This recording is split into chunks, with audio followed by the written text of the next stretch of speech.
अगला सवाल हमारे पास इस समय है गुजरात से। वैशाली का फ़ोन है हमारे पास। वैशाली, बताइए आपके पास कौन सा शेयर है? हेलो। हाँ वैशाली, अपना सवाल पूछिए। और जीएसएफसी 10,000 है मेरे पास। जी 75 जी एवरेज जी प्राइस। जी। क्या करना चाहिए? कब तक का नज़रिया है आपका? 1 साल। 1 साल तक रखने का इनका इरादा है। जीएसएफसी शेयरों की क्वांटिटी इनके पास 10,000 है, जो क्वांटिटी अपने हिसाब से बड़ी है। बहरहाल अभी लगातार इसमें एक डाउन ट्रेंड ही रहा था।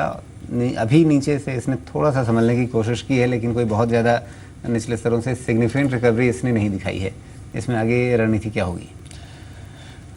ये जो सेगमेंट है फर्टिलाइजर्स एंड केमिकल्स का, बजट में काफ़ी कुछ निकल के आया है इस सेगमेंट के लिए, और काफ़ी अच्छी जो कमेंट्री रही है बजट की, उसको देखकर लगता है कि आने वाला समय काफ़ी अच्छा हो सकता है इस सेगमेंट के लिए।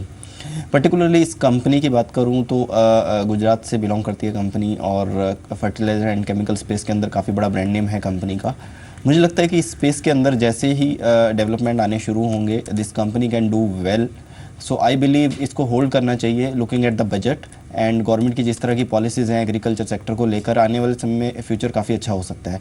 सो for medium to long term definitely you should hold it for a target of at least 90 rupees in next 1 year. Ji.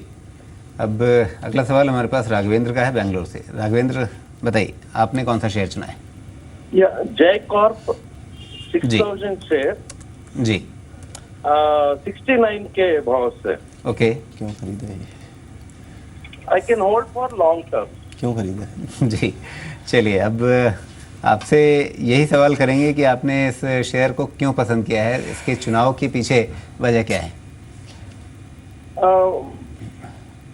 Based on this, वो एसीजेड का आया था ना, बॉम्बे, न्यू बॉम्बे टू बॉम्बे एयरपोर्ट के लिए लिंक जी होगा बिल्कुल। करके। जी देखिए, इस सवाल को पूछने का मेरा मतलब यही था। इस शेयर के बारे में, इस कंपनी के बारे में जब भी सवाल आते हैं तो आमतौर पे किसी खबर के दम पे ही ये शेयर अचानक से बहुत तेज़ भागता है, और फिर वो खबर जहाँ पर शांत पड़ जाती है उसके बाद वो जिस रफ्तार से चला होता है, जिस रफ्तार से ऊपर चढ़ा होता है, उसी रफ्तार से ये नीचे भी आ जाता है। ये इस शेयर की पूरी हिस्ट्री है। आप इसका अगर चार्ट लंबे समय का देखें तो बार बार आपको यही कहानी इसमें दोहराई जाती हुई दिखेगी। तो अगर आपको इस शेयर में पैसा मिल गया तो इसका मतलब ये है कि आपकी किस्मत अच्छी थी, और अगर आप इस शेयर में फंस गए तो फिर वो किस्मत की बात थी। बहरहाल अब आगे के लिए इन्हें क्या करना चाहिए विवेक? आपने जो आंसर दिया राजीव जी, काफ़ी हद तक आपने जो मेरा आंसर होना चाहिए वो इनको सुझा दिया है कि this is a trading stock, this is actually not an investment category stock.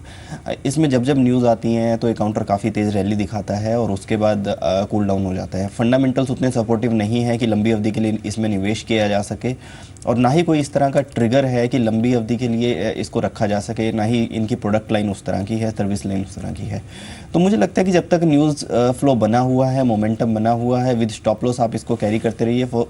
For the timing 64 का एक स्टॉप लॉस आप मेंटेन करके चल सकते हैं। जब तक उसके ऊपर ट्रेड कर रहा है तब तक के लिए होल्ड कीजिए इसको। जी। अब अगला सवाल हमारे पास है मनोज का नागपुर से। मनोज जानना चाहते हैं येस बैंक के बारे में। 200 शेयर इनके हाथ में है। खरीदारी का इनका भाव है 791 791 रुपये का। तो अभी इन्हें थोड़ा सा नुकसान हुआ है, और हालांकि जो इनकी खरीदारी का भाव है उससे बहुत ज़्यादा दूर अभी भी नहीं है, उसके आसपास ही है। और बड़े दिलचस्प ढंग से ये एक तरह से रेजिस्टेंस जोन के आसपास आकर के रुका हुआ है, क्योंकि लगभग 770-80 के आसपास इसके लिए कई महीनों से एक रेजिस्टेंस बना हुआ है। नीचे के स्तर ये तोड़ता नहीं है, लेकिन एक रेंज के अंदर ये घूमता जा रहा है। अभी हाल में इसमें खबर आई कि इसने एक एडवाइजरी फर्म को इसने ख़रीदा भी है, एक्वायर किया है। तो फिलहाल रणनीति इसको लेकर के या आगे के लिए येस बैंक के बारे में आपका नज़रिया क्या रहेगा? राजीव जी, अगर जो आप मेरे से पूछें कि बैंकिंग स्पेस के अंदर किसी एक स्टॉक में इन्वेस्ट करना है तो वो कौन सा होना चाहिए, तो मेरा पिक होगा येस बैंक। रीज़न बड़े सिंपल हैं। एनपीएज काफ़ी लंबे समय से बिलो 1% हैं।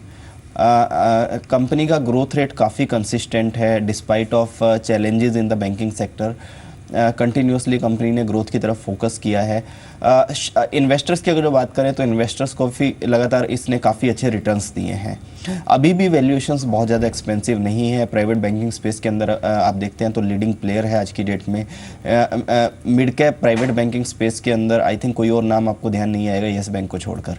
तो we are very bullish on this bank, we are very satisfied with the fundamentals and the way bank is performing. तो मुझे लगता है कि किसी की भी प्रेफर्ड पिक हो सकता है ये इस सेगमेंट के अंदर, और आने वाले समय में इंस्टीट्यूशनल इंटरेस्ट भी काफ़ी ज़्यादा बढ़ सकता है। तो डेफिनेटली इसको होल्ड किया जाना चाहिए यहाँ से, बहुत ही जल्दी इसमें 4 फिगर के लेवल भी देखने को मिल सकते हैं।